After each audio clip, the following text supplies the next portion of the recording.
intrauterine device. An intrauterine device is a small T-shaped concentric device inserted into a uterus to prevent pregnancy. IUD comes in two types. Copper IUD uses the copper to create a hostile environment for sperm, making it difficult for fertilize to occur. This type is hormone-free and can be effective for up to 10 years. Hormonal IUD. It releases a small amount of progesterone hormones thickening to cervical mucus and to block sperm and sometimes preventing ovulation. Hormonal IUD typically lasts 3 to 5 years. Insertion by a healthcare professional. IUD must be inserted by a trained healthcare provider in a clinic or medical office. Insertion is usually done during a pelvic exam to ensure proper placement within the uterus. Number 2 is to follow up check-up or if recommended. Some providers recommended to follow up check within a few weeks after insertion to ensure the IUD is correctly positioned and hasn't moved. Number 3 is self-check for IUD springs. To ensure the IUD is still in place, users can periodically check for the IUD springs by gently inserting a clean finger into the vagina to feel for the thread near the cervix. This should be done monthly or recommendedly by the healthcare provider. Number 4. Be aware of signs of expulsion or complication. If the IUD has moved, it might expel partially or completely, reducing effectiveness. Signs of expulsion include feeling the IUD itself or nothing that the string are longer or shorter than usual.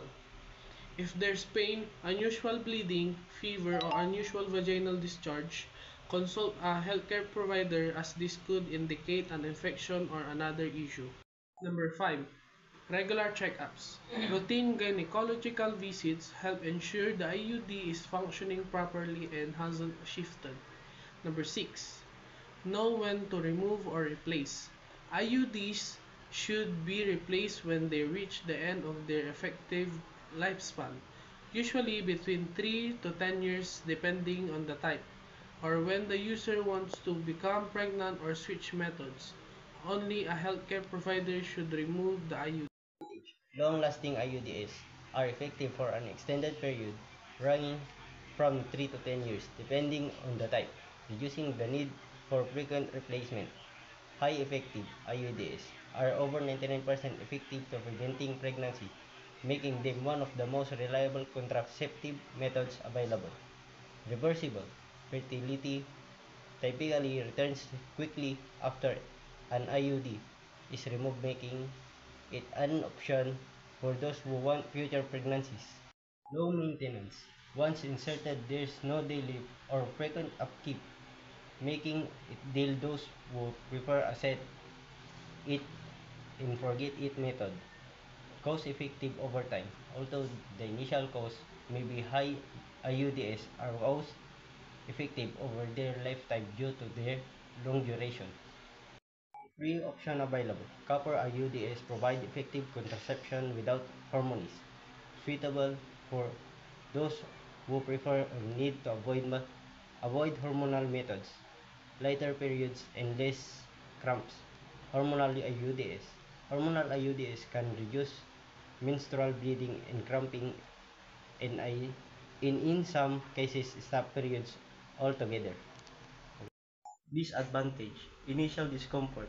Insertion of an IUD can be uncomfortable or painful, and some people may experience cramping or backaches for a short period after placement. Irregular bleeding.